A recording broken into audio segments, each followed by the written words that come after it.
용이와 훈이의 뉴스프리. 용이와 훈이의 뉴스 프리. 1991년 지방의회가 부활하게 됐습니다. 그래서 그런 지 30년이 됐는데요. 실제 지방의회가 지방자치 한 축으로서 감시역 견제 역할을 하고 있는지 굉장히 의문이 많습니다. 그리고 특히 풀뿌리 민주주의 근간이라고 하는 기초의회에 대한 평가는 상대적으로 더 낮은데요. 최근 한 여론조사에 따르면 60%가 넘는 사람들이 기초의회가 폐지돼야 된다 이런 의견이 있었다고 합니다. 그래서 지금 오늘 그런 부분들을 좀 지방의회가 어떤 역할을 해야 되고 그리고 지방의회가 어떤 역할을 해야 하는지 그 부분들을 같이 짚어봤으면 좋겠습니다. 네, 그래서 우리가 도의원 그리고 기초자치단체의 의원들과 만나서 또는 전화통화로 이야기를 좀 나누면서 언론의 역할도 함께 생각해 보죠. 용이와 훈이의 뉴스프리. 경북도의회 새바람을 일으켰던 민주노동당 전 도의원인 김숙향 전 의원 만나보겠습니다. 네, 안녕하세요. 반갑습니다. 네, 반갑습니다. 반갑습니다. 우리 그 용익께서도 그때 의정지원단으로 활동을 하셨죠. 예예. 예. 그래서 같이 한번 그때 이야기를 한번 들어 보면 좋겠습니다. 민주노동당이 의정지원단을 만들면서 도의회 활동에 새바람을 일으켰는데 그때 의정지원단이 어떤 역할들을 했는지 그런 이야기 좀 들려주시죠. 비례대표로 해서 진입하게 된 첫 사례가 돼서 당 차원에서 전국적으로 이렇게 비례의원 들어간 지역에 의정지원단들을 구성하도록 했고 그 이제 당선되고 나서 교육도 하고 의회에 들어가서 어떤 것들을 할지 의제도 정하고 이런 것들을 사전에 준비를 했었습니다. 네. 그럼 이제 의원 되시기 전부터 좀 준비를 해서 되고 나서 바로 준비했던가요? 의원 되기 전부터 그때 그 후보 발굴하는 과정에서부터 교육 훈련을 시작했고요. 누가 의원으로 들어가더라도 지역 의정 지원을 좀 할 수 있도록 같이 이제 의원 출마자들하고 같이 준비를 한 거죠. 그래서 기초의회, 도의회 이렇게 같이 준비를 했었어요. 그때는 뭐 기초의회, 도의회 구분할 수 있을 정도의 숫자도 안 됐고 지금도 마찬가지긴 합니다만은 뭐 구분 없이 도당 차원에서 이제 준비를 했고 중앙당 차원에서 전체 방침을 정하고 도당 차원에서는 기초의원, 도의원 그리고 기초의회, 도의회 지원할 의정지원단 이렇게 준비를 했던 거죠. 들어가실 때 어떤 마음으로 이제 도의원 하시겠다 하고 들어가신 거죠? 제가 2006년도에 비례대표로 선출돼서 의회에 들어가게 됐는데 뭐 당선 가능성은 높게 봐서 사실 뭐 이렇게 마음의 준비는 조금씩 하고 있었는데 그때 2006년도에 포항 지역에서 건설노조 파업이 있었어요. 그래서 많은 동지들이 구속이 되고 또 한 동지는 또 과정에서 공권력에 의해서 이렇게 또 사망하는 사건도 발생하고 이래서 사실 여러 가지로 굉장히 마음이 무거웠었어요.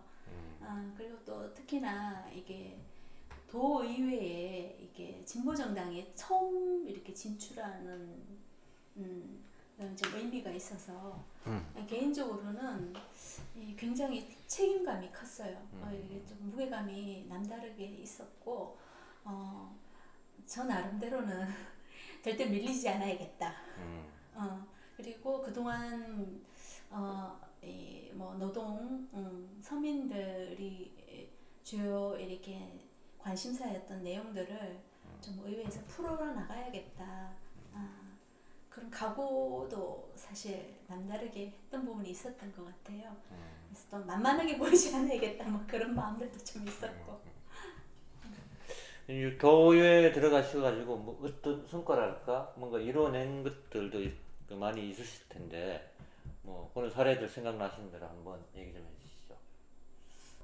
가장 컸던 게 여성 정책 개발원을 이제 확대 개편했던 건데 그때 사실 이제 경상북도가 굉장히 보수적이고 남성 중심으로 흘러가는 지역이다 보니까 예. 그때는 뭐 여성이라는 그러니까 여성 정책에 대해서 또 확대해야 되고 예산을 지원해 주는 부분에 대해서 사실 인식이 굉장히 낮았었어요. 그래서 여성정책 개발원이라고 있긴 했었으나 존폐의 위기에 놓여 있는 그런 상황이더라고요. 들어가 보니까. 그래서 이게 왜 여성정책이 왜 필요한지 그리고 또 그 속에서 성인지 정책, 감수성에 대한 얘기들을 같이 하면서 여성정책 개발원에 예산을 주고 그리고 그 확대 개편해서 지금까지 이제 운영할 수 있도록 그런 토대를 만들었다는 것이 제 기억에 또 크게 자리 잡고 있어요. 뭐 의료원 관련해서도 하신 일이 있다고 들었는데. 의료원은 저희가 그 이제 도산하 기간에 이제 도립 의료원이 포항에 또 있고 경북에 김천, 안도 이렇게 세 군데 있었는데 그 중에서 이제 이게 수입 창출이 잘 안 된다고 포항 그 의료 지역에 있는 의료원 한 과를 정신과를 폐쇄하겠다. 그래서 결국은 이제 축소하겠다라는 얘기였죠. 그렇게 이렇게 도에서 방향을 정하는 바람에 지역에서는 거기에 대한 반대 의견으로 시민사회에서도 굉장히 반대가 심했었고 특히 이제 노동 조건이 워낙 열악하다 보니까 의료원이 임금도 저임금이었고 그러다 보니까 그 안에서 여러 가지 문제가 발생해서 일하시는 노동자분들이 자체적으로 노동조합도 그걸 계기로 노동조합도 만드는 그런 시도도 있었고 그 와중에서 도가 전격적으로 하나의 과를 없애겠다라는 입장을 정하는 바람에 일단은 발단이 됐었고요. 저희는 이제 그 도립의료원이 하는 역할들이 사실은 우리 이제 일반 그 병의원에서 이렇게 감당할 수 없는 부분, 사회 소외계층, 이제 아주 기초생활 수급자라든가 뭐 심지어는 행여 환자들 이런 부분들이 의료 사각지대에 놓여 있는 사람들이 주로 이렇게 치료를 받고 하는 곳이 의료원의 역할인데 이걸 축소하겠다고 하면은 그 많은 부분들에 이제 의료 공백이 발생하게 되고 결국에는 뭐 가진 자들만 의료 혜택을 누릴 수 있는 사회로 가는 거 아니냐라는 문제의식이 있었고 그래서 그건 절대로 안 된다. 왜냐하면 도에서 이게 예산도 하고 확대 개편을 할 수 있는 권한이 있었기 때문에 제가 그때 당시 도의원으로서는 받아들일 수가 절대로 없었죠. 그래서 지역사회, 시민사회단체하고 그리고 그 의료원 내에서 그 부분에 반대하는 노동자들과 그리고 또 이제 도의 의회에서 이제 이런 부분들을 반대하고 있던 저랑 이렇게 같이 연대해서 함께 싸웠어요. 굉장히 치열하게 싸웠었고 그리고 굉장히 지역사회에서 경상북도 내에서 이슈화가 됐었고 결국에는 그거 이제 존치하도록 이제 결정을 이끌어냈고 과정에서 예산도 더 지원하고 그리고 담당 부서를 확대 개편해서 실제로 이제 그 방만하게 운영되던 의료원을 좀 더 체계적으로 운영할 수 있도록 도의 사무관을 그 지역별로 한 명씩 파견해서 실제 내부를 점검할 수 있도록 이렇게 시스템을 갖추었었어요. 그 사람들은 보통 도예가 뭐 하는 일이 뭐야 이렇게 생각하는데 많은 일을 하셨던 것 같은 생각이 듭니다. 근데 뭐 노동관계 이슈 관련해서도 많이 이제 활동을 하셨다고요? 예. 처음에 갔을 때 한국압섬하고 이렇게 오리온전기 이제 그 나머지 문제들 그 오리온전기는 워낙 오래 됐는데도 불구하고 그때까지도 뒤처리가 안 되고 있었어요. 그래서 그리고 이제 한국압섬 문제도 있었고요. 그래서 한국압섬 관련한 거는 구체적으로 이제 노동조합하고 노동조합 요구를 받아서 그 의원이 사실 소관 상임위도 아니었어요. 그래서 다른 상임위 의원들을 설득하고 해서 결의안 그 정상화 촉구 결의안을 만들고 이제 국회하고 저기 중앙정부 그리고 청와대까지 이렇게 전달을 하기도 하고. 근데 물론 이제 그 이후에 여러 가지 경로를 겪긴 했는데 그 당시에 최소한의 목표 정도는 달성하는 그런 경우라고 볼 수 있고요. 투쟁하는 그 현장에서 뭐 포항 같은 경우에는 이제 금속 제조업 사업장들 투쟁이라든가 이런 부분 있었고, 구미에서는 코롱이 뭐죠? 그 구미시청 앞에서 그때 시장이 뭐 직접 불도저에 올라가서 뭐 농성장을 해체하고 여기에 이제 우리 의원 직접 가서 그 부분에 대해서 같이 싸우고 저지하고. 근데 노동부부는 이제 그 당시만 해도 의제 자체를 도의에서 관장하는 의제가 아니. 지금도 이제 법률상은 그렇습니다. 지금은 그래도 지방자치가 서울시부터 막 풀어내면서 지방자치단체에서 상당히 이제 개입할 수 있는 여지가 열렸습니다만, 그때는 아예 노동의제는 도의 행정사무가 아니다라고 해서 철저하게 배제하고 있음에도 불구하고 뭐 그 정도 역할을 했던 것 같아요. 장애 분야 부분은 기억나시는 게 어떤 활동 하셨는지 기억나시는 게 있으시면. 근데 제가 들어갔을 때가 사실 그 진보정당이 처음으로 진출한 것이었고, 또 이게 단일 정당화된 의회여서 집행부나 뭐 의회나 색깔이 전혀 구분되지 않고 함께 가던 그런 것이 쭉 이렇게 연결되어 오던 의회 분위기였었는데, 다른 정당이 이렇게 오다 보니까 견제도 많았었고, 그리고 이게 타 정당이 이렇게 활동할 수 있는 여지를 만들어내는 것이 사실 쉽지는 않았어요. 그리고 뭐 이게 검증이 안 됐다. 이게 나얼빈 여성 의원이 와서 뭘 하겠는가 하는 약간 그런 이게 시선들도 사실 초기에 굉장히 강했었어요. 그러다 보니까 이게 제가 이제 무슨 말을 하는지 호기심머리 눈으로 보는 정도였었는데, 같이 일을 하면서 그 본인들에게도 그 이제 지역별로 의원들에게도 이제 우리가 하는 이야기들이 직접적인 의정 활동에 도움이 된다는 판단을 했던 것 같아요. 그래서 이제 그런 부분들이 자기 본인들이 이해관계에도 맞아떨어지는 부분이 있다라는 판단이었어서 그런지, 이게 뭐 이념적인 거라든가 노동이라든가 사실은 그냥 이념적이고 그 첨예하게 대립되는 문제라서 그런 부분들에 대해서는 이제 뭐 갈등도 하고 저희가 뭔가 결론을 만들어내기는 어려웠었지만, 이제 그런 부분을 조금 비껴나 있는 부분에 대해서는 이게 설득을 하기가 의외로 좀 그렇게 어렵지는 또 않았던 것 같아요. 의지가 있으면. 그래서 그다음에 장애 관련해서는 사실 뭐 장애인 문제에 대해서는 경상북도에서 뭐 그동안에 이게 좀 시혜적인 그 정책으로 뭐 필요한 곳에 뭐 예산 조금 뭐 장애인들이 도청 앞에 와서 뭐 데모를 한다거나 시위를 하면은 뭐 어느 날에 떡 하나 더 주듯이 예산 조금 떨어뜨려주고 이런 식으로 계속 무마해오고 하는 그런 것이 그 관성화되어 있다라는 느낌을 처음에 제가 많이 받았었고요. 근데 저희는 이제 그렇게 해서는 이런 문제들이 계속 반복될 수밖에 없다 그래서 시스템 구축에 좀 주력을 했었어요.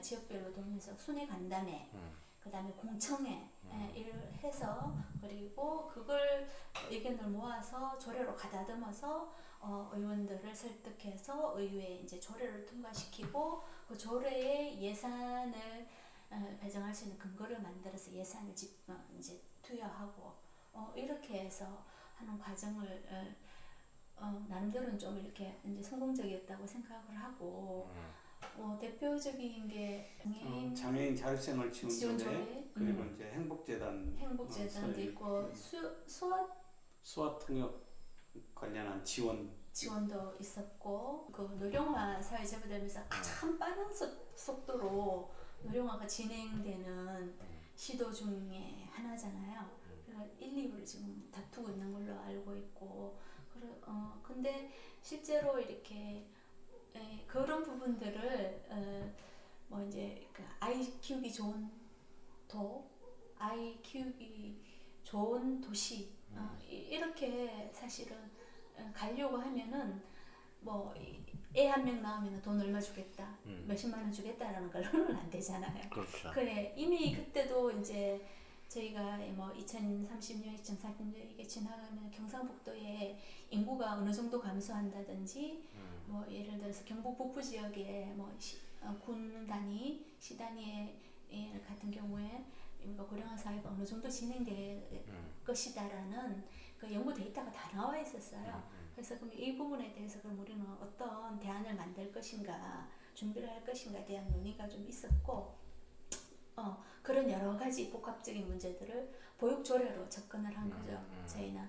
그래서 보육조례 이제 보육에 대한 지원을 체계적으로 또 도에서 할 수 있는 부분들, 이게 뭐 재정 관련 부분이라든가 정책적 지원 이런 부분들을 이제 시스템을 갖추어 놓게 되면 그걸 기반하에 뭔가 좀 살을 더 보태고 한다라면은 우리가 할 수 있는 최선이 아니겠나라는 판단이 들었었고요. 경상북도 의회가 생기고 처음으로 보육 이게 조례를 만들면서 공청회라는 걸 했었어요. 거기에서 나온 이야기들, 애로점들을 다 모아서 조례에 반영할 수 있는 부분들을 다 반영을 했습니다. 해서 그렇게 하다 보니까 집행부에서도 뭐 예산이라든가 이런 부분에서 거부할 수가 없는 거죠. 예. 그렇게 그리고 또 그렇게 의견 수렴을 하다 보니까 그 주체들도 뭐 운영하시는 분들도 이게 어린이집을 운영하시는 분들이라든가 그런 분들도 조금 부족한 점이 있어도 충분히 수긍할 수 있고 이렇게 해서 그 조례에 근거해서 지금은 뭐 예산도 지원되고 뭐 조례에 근거해서 운영될 수 있으니까 굉장히 안정적으로 운영될 수 있는 토대를 만들었다는 점에서 좀 개인적으로 좀 보람을 느끼는 일입니다. 네. 지금도 이제 소방 안전과 관련한 그 여건 이런 상황은 그렇게 좋은 상황은 아닌데 그때 당시엔 더 열하겠죠. 그와 관련해서도 뭐 하신 활동이 있으신가요?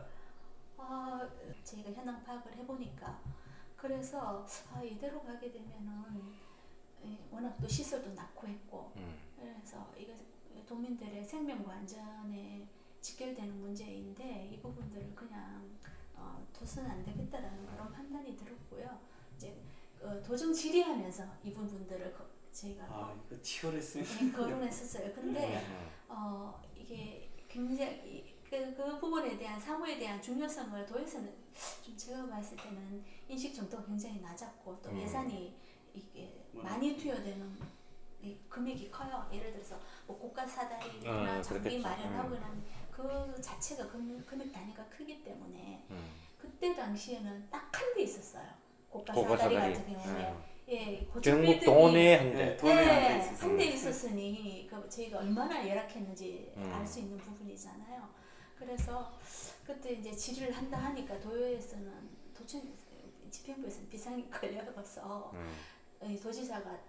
도지사 답변을 들어야 되는데 그래야 사실은 그 답변을 들어서 이게 긍정적인 답변이 이끌어내야 이게 집행이 될 수 있는 부분인데 혹시 만약에 약속을 어기면은 어겠다라는 부분들도 얘기하면서 할 수 있는데 도지사가 답변 안 하고 도망가겠다고 해서 저희가 질의 과정에서 정회를 하면서 엄청 싸웠어요. 도지사 답변 안 하면 질의 연결할 수 없다.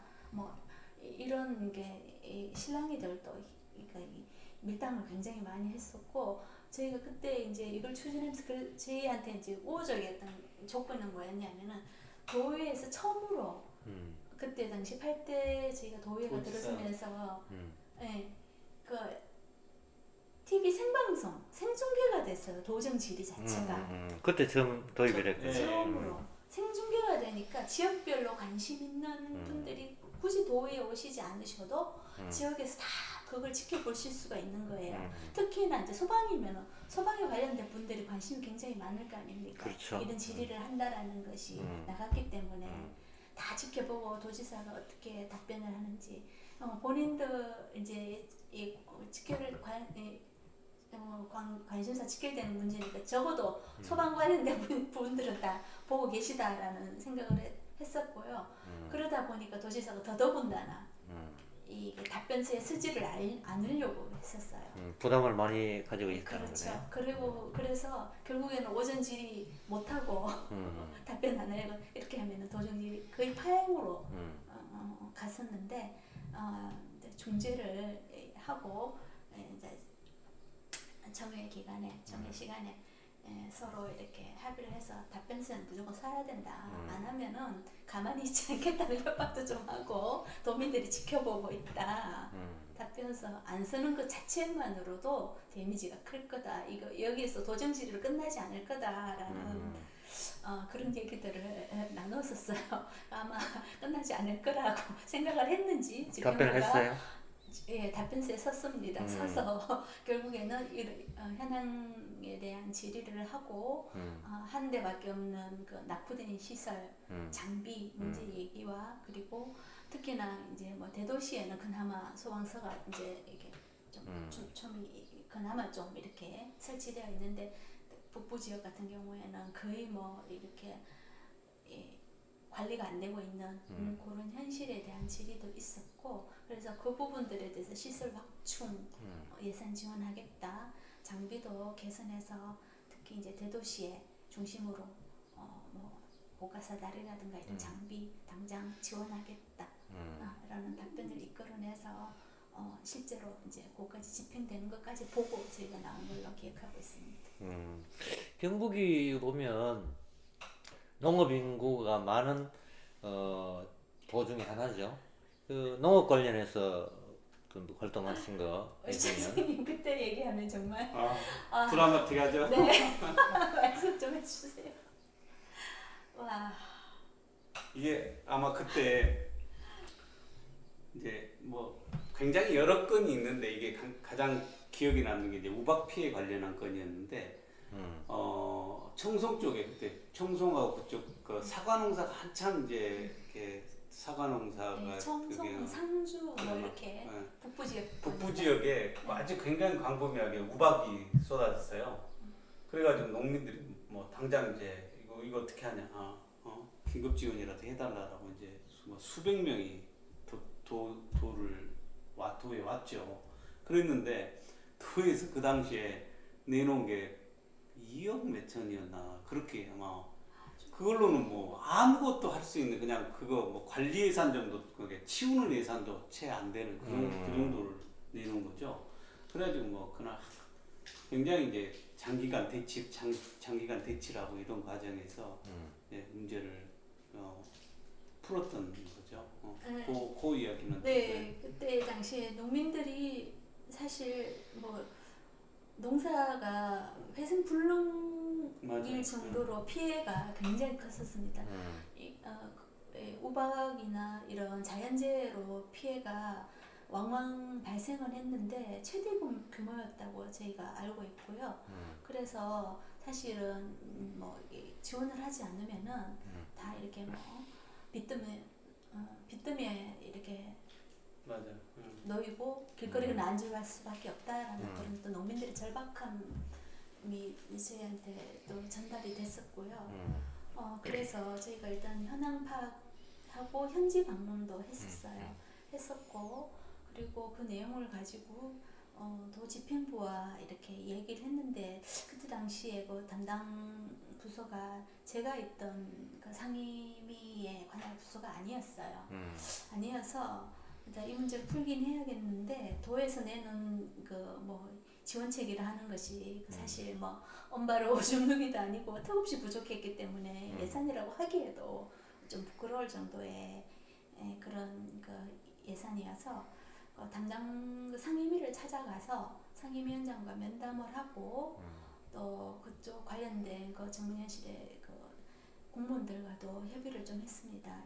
이거 과정에서 이제 우리 경북 지역, 북부 지역에 계신 농민들께서 뭐 수백 수천 명이 저기 도청 앞에서 시위를 하고 또 뭐 대치를 하고 이게 또 굉장히 좀 격화돼서 자칫 잘못하면은 또 어떤 여러 가지 마찰이 크게 발생할 수도 있는 좀 그런 상황이었습니다. 그래서 일단 저희가 이제 담당 집행부 국장하고도 좀 이렇게 긴밀하게 연락을 했었고 그 내용들이 이제 도지사에게 전달되도록 했고요. 또 의회에서는 본회의에서 결의문을 만들어서 그거를 통과를 시켰어요. 이제 과정에서 사실 이제 결의문도 못한다. 예, 처음에는 뭐 어림도 없는 소리였는데 이제 기억에는 제가 거의 상임위원실에 가서 버티고 앉아 있었던 기억이 나고요. 그리고 이제 맞아.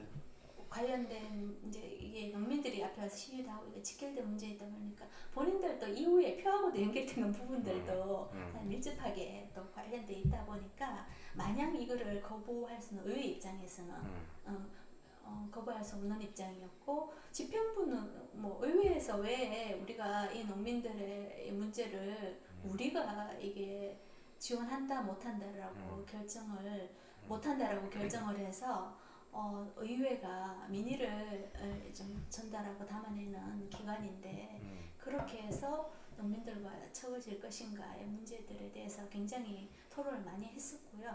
결국에는 그러면은 할 수 있는 부분을 결의문을 만들어서 본회의 통과시키자라는 게 농민들과 집행부에서는 면담을 해서 지원하겠다라는 답변을 끝까지 버텨서 만들어냈어요. 사실 그때 이제 농민들하고 집행부하고도 저희가 연락을 긴밀히 했었어요.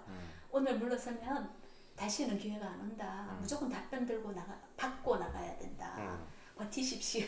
뭐 그런 얘기도 주고받았던 기억이 나는데 결국에는 하겠다는 답변을 받고 나가고 그리고 그 이후 그런 내용들이 모아져서 일단은 예산이 충분히 지원된 걸로 기억하고 100배가 증가돼서 200억 정도가 지원했고 그리고 또 그 자연재해로 인해서 보험. 많은 만들어진 그 피해에 대해서는 보험 적용이 되도록 해서 그게 돼서 그때 이제 자연재해 관련된 데서 미리 농민들이 피해를 예방할 피해가 오더라도 지원을 받을 수 있도록 보험에 가입하는 그 기틀을 그때 만들었던 걸로 기억하고 있어요. 예. 그때 이제 보험제도가 있긴 있었는데 사실 보편적으로 쓰질 않던 걸 이제 도에서 그 보험료를 기본적으로 지원하는 것으로 이렇게 그 당시에 거기까지 나간 거죠. 한 거를 제도화까지 된 그런 사례에서 굉장히 기억이 남고 교육의제와 관련해서 그때 당시에 이제 학원 시간을 제한하는 문제가 상당히 쟁점이 되었다는 기억이 나네요. 그때 이 관련 조례 제정하면서 있었던 이야기를 좀 해주시죠. 그때는 우리 빼고는 다 찬성이었으니까요. 처음에 시작할 때는 그래가지고 참교육 학부모회라든가 이런 데서 막 대규모적으로 막 항의 방문도 오고 뭐 그런 상황이 있었죠. 그리고 이제 밖에서는 막 뭐 상임위부터 계속 대치하고 있었으니까 여기 그 노동단체, 학부모 단체 막 이런 여러 단체들이 이제 진보적 단체들이 교습조례가 개혁되는 것을 막겠다 이렇게 하고 요구가 있었고 그 관련해서 이제 수차례 뭐 원래 이제 처음부터 발의부터 상임위 본회의까지 이렇게 하면은 기간이 꽤 걸리잖아요.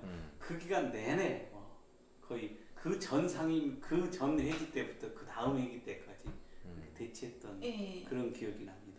또 교육 상임위가 제가 또 이게 소관 상임위가 아니고 타 상임이다 보니까 사실 이제 활동하는데 굉장히 어려점이 많았어요. 저는 이제 그때 보건복지위원회 소속이었고 얘는 이제 교육 관련 상임위여서 거기에서 이 학원 교섭조례를 이제 제정하겠다라고 안이 이제 툭 던져진 거예요. 그래서 이 내용을 봤을 때는 도저히 받아들일 수 없는 부분이고 해서 그래서 이제 시민사회단체에서도 굉장히 문제 제기를 도의에 많이 했었고 근데 이제 여기 이제 학원 운영자 입장에서 만들어진 조례였고 일단 학생이라든가 학부모 뭐 건강권이라든가 학습권 이제 이런 부분에 대해서는 굉장히 이제 문제를 많이 담고 있는 이제 조례 초안이 나온 거였어요. 그래서 그 내용들을 이제 저희 같은 경우에는 관련 시민사회단체와 내용 같이 검토를 했었고 이 부분에 대한 문제 제기를 하고 막아야 되지 않겠느냐 이랬는데 사실 저 한 명으로 막기에는 또 왜냐면 이미 상임위를 통과한 안이었기 때문에 사실 더 힘들었어요. 본회의 올라와서 이제 상임위에서는 제가 통과 과정에서는 개입할 수가 없으니 물론 의원 개개인을 만나서 설득하고 이런 과정은 있었지만 통과가 되더라고요. 그래서 본회의에서 이 부분들을 어떤 뭐 회의록이라도 남겨놔야 되겠다라는 그런 생각이 들었고요. 그렇게 해서 이 부분에 대한 문제의식들을 가진 단체가 그날 방청을 왔었고 저는 이제 공식으로 질의를 하겠다라고 해서 질의 시간을 배정을 받았어요. 받아서 뭐 찬반 이게 본회의에서 토론이 벌어진 거죠. 사실 이런 거는 그 전에는 뭐 좀 보기 도의회 본회의 힘든 찬반 토론이라는 거는 사실은 보기 어려웠다고 하더라고요. 상임위에서 넘으면은 망치 두드리고 통과하고 이게 그냥 관례였는데 이제 8대 의회가 들어오면서는 왜냐면 반대 의견을 제기를 하기 때문에 그냥 넘어갈 수는 없는 문제였고 이게 이제 본회의에서도 조차도 토론이 되는 거예요. 그렇게 해서 적어도 문제점을 드러낼 수 있는 좀 그런 의회 분위기가 만들어졌던 것 같고 이 학습 조례 같은 경우에는 사실 문제 제기를 강하게 했는데 뭐 다수결에 밀리다 보니 그럼에도 불구하고 그때 제가 몸담았던 상임위의 의원들이 제 의견에 동의를 해서 반대표를 같이 던져주고 해서 10표 넘는 표가 나왔어요. 반대표가. 그 부분들에 대해서 초유의 사태라고 좀 네, 시끄럽죠. 그래서 굉장히 좀 이렇게 지역 언론에 이슈화가 돼서 좀 크게 얘기가 됐었고 또 그런 의외 바람직한 모습이라 생각해요.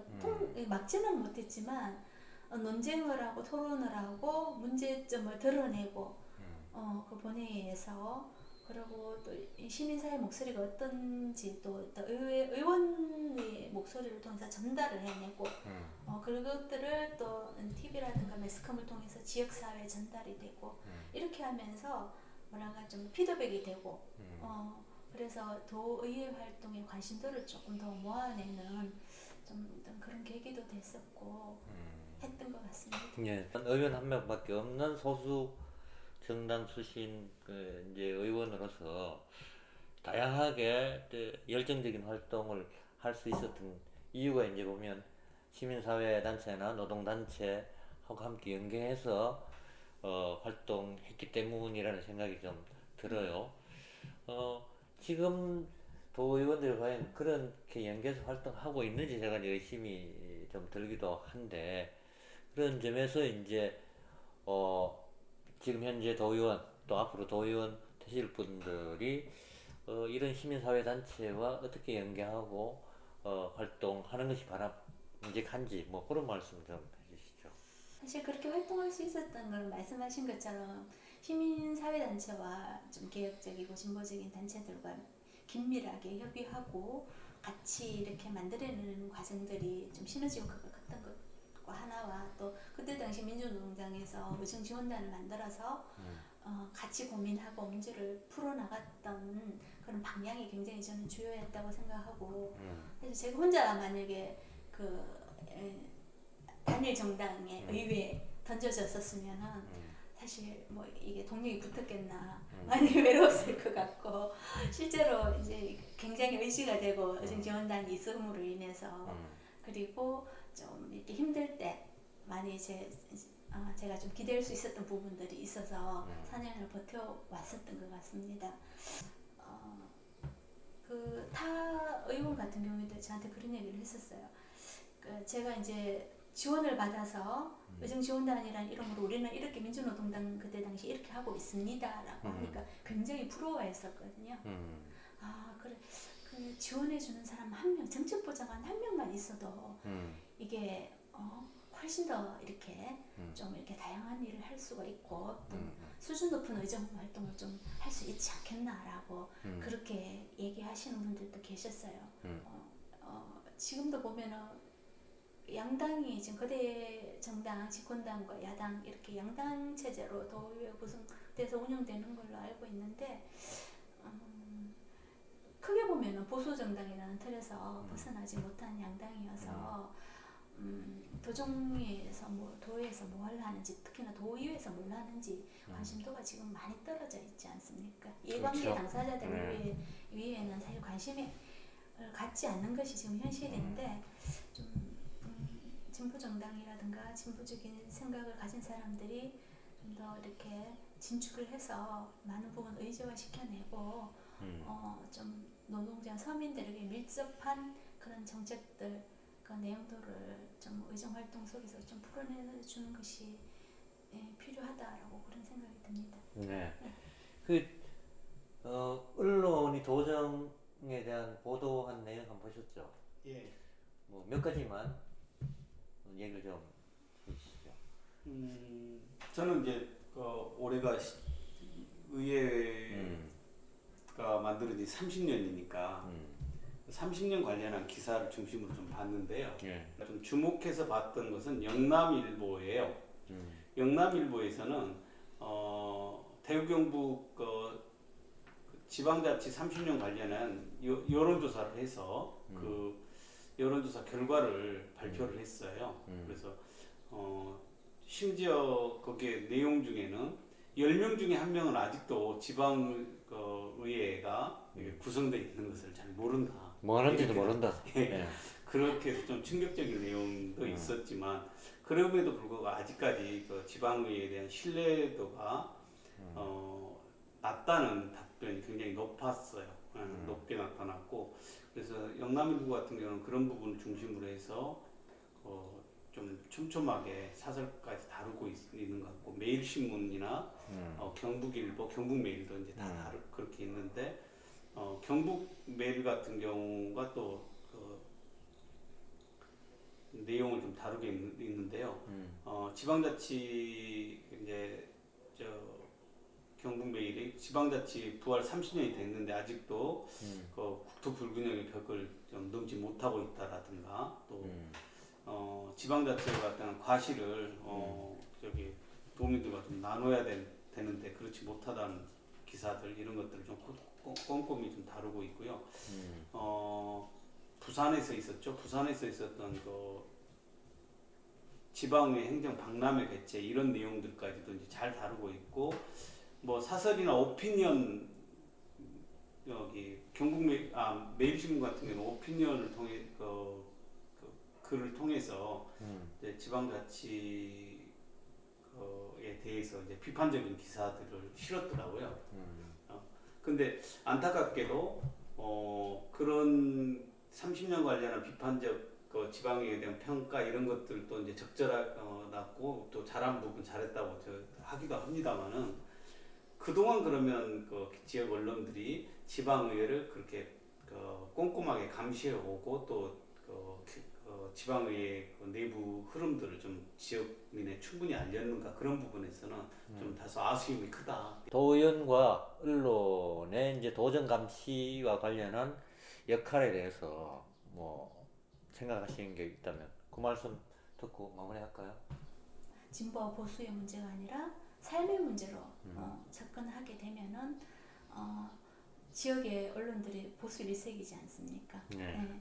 관심을 가지고 또 그런 부분이 옳은 방향으로 갔을 때는 많은 부분들을 기사로 담아서 또 이렇게 전달도 해주더라라는 것이 경험이어서 일단 좀 그런 부분들로 접근을 했으면 좋겠다 싶고요. 진보 진영이 의회로 이렇게 의원을 진출시키는 것이 제일 큰 숙제가 아닐까 싶습니다. 네. 오늘 뭐 긴 시간 말씀 고맙습니다. 한 명밖에 없는 정당의 의원이었지만 이 시민사회 노동단체와 함께하면서 많은 새바람을 일으켰던 것 같다는 생각이 좀 듭니다. 오늘 말씀 고맙습니다. 네, 감사합니다. 수고하셨습니다. 네, 고생하셨습니다. 여러분은 지금 경북 지역 언론 방송을 비평하면서 지역사회 문제를 짚어보는 용이와 훈이의 뉴스프리를 듣고 계십니다.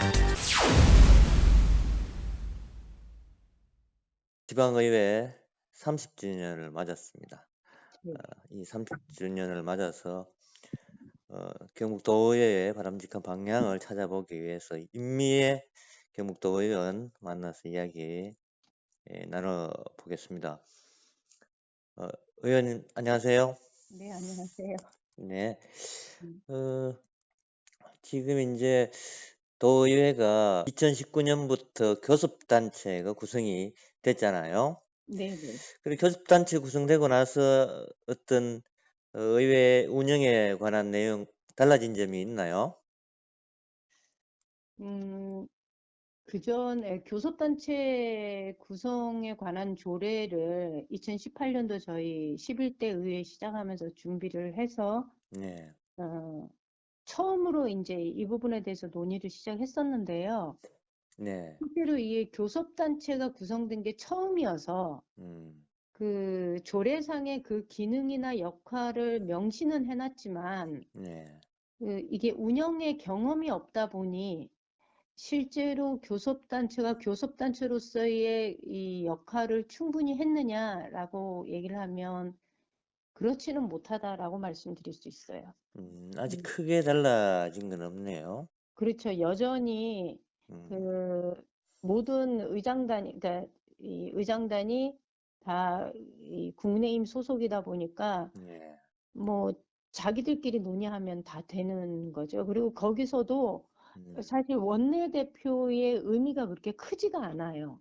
의장 음, 중심으로 의회가 거의 다 돌아가는 시기예요. 네, 예, 그러다 보니까 그쪽에서도 원내대표의 기능이 강화되어 있으면, 그러니까 민주당이 힘이 세면 네, 그쪽의 원내대표와 우리 쪽의 원내대표의 교섭력이라는 게 좀 그 공간이 생길 텐데 네, 지금은 그렇지가 않아서 교섭단체라고 구성은 되어 있지만 음, 이렇게 뭐 서로 음, 협의를 해서 의회 운영과 관련된 일정을 협의한다든가 네, 뭐 쟁점되는 사안들을 서로 논의한다든가 이런 거는 그렇게 활발하지는 않습니다. 어, 네, 오히려 전반기 때는 네, 초기에 이제 원내대표 구성이 되고 조례도 통과되고 뭐 이러다 보니까 네, 전반기에는 그 민주당에 대한 네, 존중하는 태도들이 좀 있었는데요. 네, 하반기로 갈수록 그런 것들이 좀 많이 떨어졌다고 저는 평가하고 음, 있습니다. 네, 교섭단체가 구성된 이후에도 여전히 그 압도적인 한 당 중심의 운영은 크게 달라진 건 없다는 말씀이네요. 전혀 달라지지 않았고요. 네, 단적인 예로 그래도 전반기에는 뭐 상임위원회에 그러니까 뭐 부위원장이라든가 운영위원회 배려라든가 뭐 이런 것들이 서로 논의가 됐었거든요. 근데 네, 하반기 들어서면서는 그런 게 전혀 없고요. 네, 특히 20년도에 있었던 총선 끝난 다음에 네, 중앙정치의 영향을 좀 많이 받았습니다. 제가 볼 때는. 그러니까 음, 중앙에서 국회 상임위 위원장을 민주당이 다 가져가게 되면서 네, 그 영향으로 어, 그렇게 행동하는 것이 지방의회에서도 면죄부가 된다는 식의 발언들을 음, 아주 서슴없이 했고 네, 실제로 하반기 원구성을 할 때도 음, 어, 아주 일방적이었죠. 네. 어, 한당 중심의 운영이어서 의회 활동이 참 쉽지 않네요. 국회의원 같으면 의원별로 보좌관들이 있고 해서 이제 의정 활동을 지원하는데 도의원은 그렇지 않은 상황이잖아요. 네. 어려운 의정 활동을 어떻게 이제 극복하고 계신지 말씀해 주시면 좋겠습니다. 지방의원의 경우는 이게 보좌 인력들이 없다 보니까 이거 그야말로 의원의 개인기로 이거를 뚫고 나가야 되는 거예요. 네, 그게 사실은 어, 개인 역량이 굉장히 뛰어나서 음, 현안을 모두 다 치고 나갈 수 있는 정도의 역량이 된다 그러면 네, 문제가 없을 텐데 그렇지 않을 경우에는 놓치는 게 굉장히 많은 거죠. 음, 그리고 의정 활동하는데 주로 민원 중심으로 일을 처리하는 그런 한계도 보이길 수 있고요. 네. 그리고 어 뭐라 그럴까?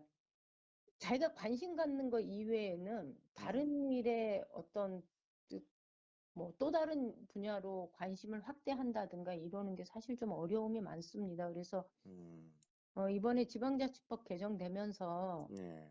예, 이 보좌 인력에 대한 그러니까 정책 지원 역량에 대한 뭐 논의들이 있는데 네. 전 이게 지금 시행령이 준비 중이거든요. 네. 행안부에서. 네. 근데 전 이게 아마 산으로 가는 것 같은. 음, 예, 그래서 아직 시행령이 뭐 이 지금 각 지방의회로 운영위원회로 이게 운영위원장을 통해서 네. 다 전달이 되었다 그러는데요. 네. 우리 의회에서는 이게 운영위 내에서도 논의 자체가 되지 않습니다. 제가 아하. 어저께 서울시 의회의 운영위원장하고 이 문제 가지고 이야기를 하고 있었는데 네. 시행령이 만들고 있는데 시행령이 사실 많은 것을 담고 있거든요. 그렇죠. 네. 예, 법이 통과되었다 하더라도 음, 현실에서 이게 어떻게 구현될 것인가 하는 거는 대체로 시행령에 담고 있는데 네. 지금 그 시행령에 대한 논의가 음, 법을 개정해야 된다라는 얘기를 했을 때의 그 요구에 비해서 시행령에 대한 관심도는 뚝 떨어져 있는 거예요. 음, 특히 음, 경북 같은 경우에는 네. 이거를 의회 사무처의 총무담당관실에서 이거를 아마 커버하고 있는 것 같아요. 네. 그러니까 의원들이 전혀 이해를 하고 있지 못하고 음, 사실 진행 정도도 알고 있지 못한 상황입니다. 네. 이렇게 지금 지방의회 30년이 됐지만 지방의회 발전을 위해서 바꿔야 될 게 아직 과제들이 많은 것 같습니다. 네. 근데 지금 이제 이런 어려운 상황에서 의정 활동하는 일들이 얼마나 잘 되고 있다고 이제 보세요. 이게 아까 말씀드린 대로 네. 개인의 관심과 또 일에 대한 집중도에 따라서 네. 평가가 완전히 극명하게 나뉠 수밖에 없습니다. 음, 관심이 많거나 혹은 이 일에 집중하는 경우에는 네. 개별 의원들의 성과가 굉장히 크고요. 네. 그렇지 않은 경우에는 어, 성과가 그렇게 높다고 얘기할 수 없죠. 그러니까 전체적으로 평가를 한다면 네. 지금 시스템으로 그냥 가게 되면 네. 어, 의회가 그 역사나 그 규모나 이런 거에 비해서 앞으로 더 의미 있고 내지는 뭐 영향력 있는 일을 할 수 있다라고 보기에는 저는 굉장히 많은 한계가 있다고 생각해요. 왜 네. 지도로 가면 안 된다는 거죠. 그래서 지금까지 이제 어, 의원님께서 활동하시면서 네. 아, 이런 활동은 참 잘했다. 뭐 이렇게 기억에 남는 활동이 있으시면 말씀 좀 해주시죠. 매 시기에 뭐 최선을 다하려고 하다 보니 네. 뭐 그때그때 그런 건 있는데 뭐 예를 들면 여성 농업인에 대한 그 관심을 음, 이렇게 좀 불러일으키는 데 역할을 했다고 생각을 하고요. 네. 뭐 지난번에 5분 발언을 통해서 경상북 도내에 있는 여성 농업인들의 현황에 대해서 그리고 네. 처우 상황에 대해서 발언을 한 적이 있습니다. 그러면서 그 뒤에 작년에 네. 그 담당 부서에서 여성 농업인들의 직업적 지위 보장을 위해서 네. 노력을 하겠다라는 얘기를 답변을 받았고 네. 작년 말 올해 초 해서 음, 그 직업 지위 보장하는 방법이 지금 우리나라 법상으로는 네. 공동 경영주로 등록하는 그러니까 농업 경영체를 등록을 할 때 공동 경영주로 등록하는 방법이거든요. 음, 근데 그런 제도를 실제 여성 농업인들이 그런 제도가 있는지도 전혀 몰라요. 네. 이게 2016년도부터 시행이 됐던 제도인데 그래서 음, 그 제도에 대한 홍보 그리고 여성 농업인들이 공동경영주로 등록하는 일을 올해 지금 각 시군마다 좀 많이 하고 있습니다. 그래서 올 하반기에 네. 이게 등록이 어느 정도 되었는지를 성과를 한번 봐야 되고 예, 여성 농업인으로 등록하는 비율이 높아지면 이제 여성 농업인을 그 하나의 농업 정책의 주체로 바라보고 정책을 만드는 일들이 좀 가능해지는 거죠. 네. 그동안은 여성 농업인이 단체의 회원 정도로서 분류가 됐어요. 뭐 생활 개선에 한여농, 뭐 전여농 이런 데에 농업 관련 단체의 회원으로서만 여성 농업인을 대우했거든요. 네. 근데 실제로 우리 농업 현장에서 51%가 여성 농업인이에요. 남자보다 더 많아요. 네. 그런데 우리 정책에서는 여성 농업인이 배제가 되어 있었던 상황이었는데 그 문제를 제기했었고 그게 행정부처에서도 예. 문제를 인식하고 같이 동참해줘서 좀 많이 뿌듯했었죠. 자, 끝으로 이제 그 지방의회 이제 30년이 넘어서는데 지방의회 발전을 위해서 필요한 게 어떤 게 있다 말씀하시고 싶은 게 있으시면 말씀해 주십시오. 저는 첫 번째는 네. 인사권이 독립돼야 된다고 생각합니다. 네. 그리고 두 번째는 네. 의회가 사용하고 있는 예산의 경우는 예산 편성의 독자성도 보장이 되어야 된다는 거죠. 그러니까 네. 지금은 예산 편성도 집행부에서 해주잖아요. 예, 예. 그다음에 그러니까 첫 번째 얘기한 인사권도 집행부서에서 오는 사람들이잖아요. 의회의 전문 인력을 키워내는 거는 불가능한 시스템입니다. 지금 상황에서는. 그러다 네. 보니 의원들의 의정 활동에 보좌하는데도 한계가 있을 수밖에 없는 거고요. 그다음에 세 번째로 의정 보좌할 수 있는 전문 인력들을 달라라고 우리 의회가 계속 요구를 하잖아요. 네, 네. 근데 이게 법으로는 그게 가능하게 되어 있는데 실제 우리가 그동안의 이 문제를 시간 선택제나 임기제나 이런 사람들을 임시방편적으로 채용을 해서 쓰는 경우가 많았거든요. 네. 네, 그런데 이 사람들을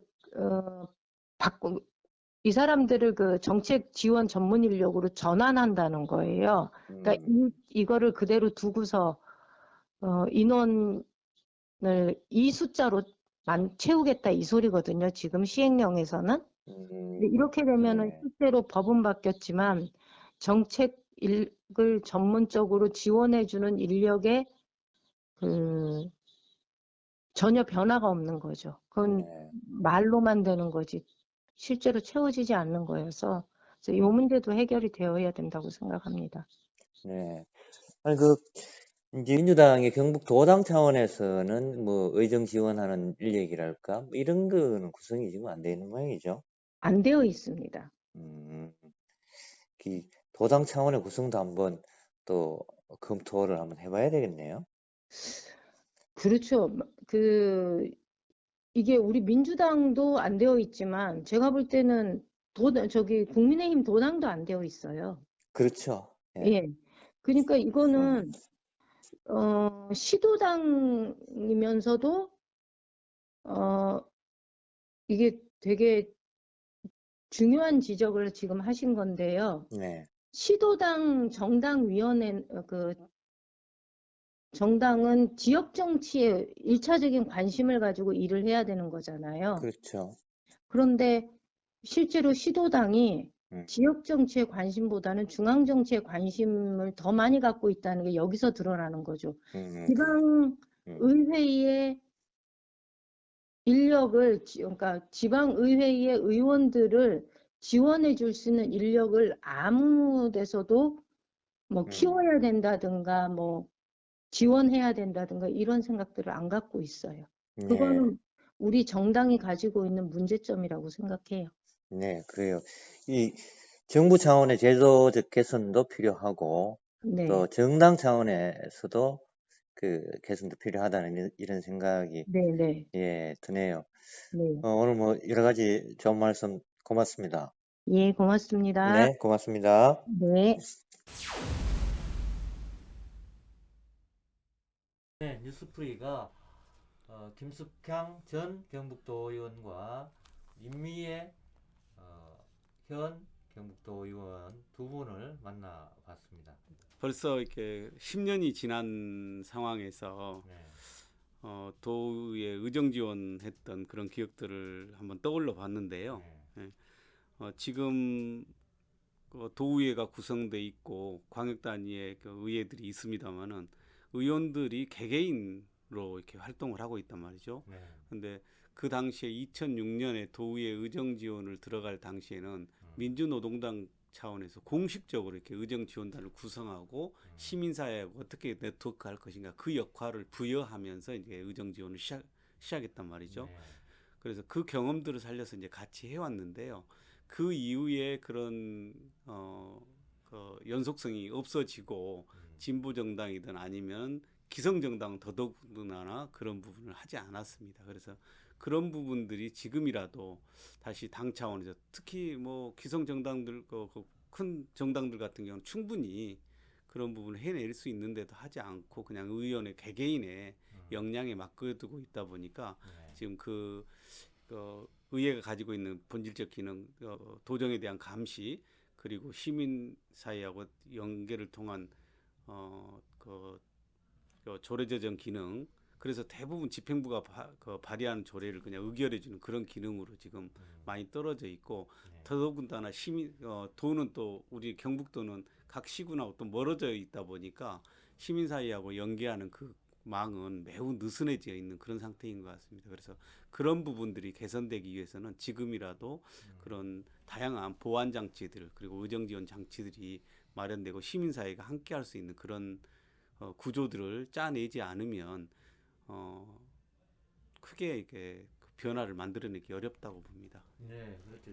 지금 이제 시도 의원들은 많은 분들이 이제 법률이 바뀌어서 시스템이 바뀌어야 된다 이렇게만 얘기하지만 법률과 시스템이 바뀌지 않는 상황에서 충분히 지금 할 수 있는 것들을 있는데 못 하고 있는 거죠. 그런 부분이 좀 아쉽다는 생각이 들었고 우리 경북의 언론들도 시민사회 단체와 함께 문제점을 비판하고 그 다음에 시민사회 단체와 협업해서 또 새로운 걸 제안하기도 하는 이런 역할도 언론이 해줬으면 좋겠다는 생각이 좀 드네요.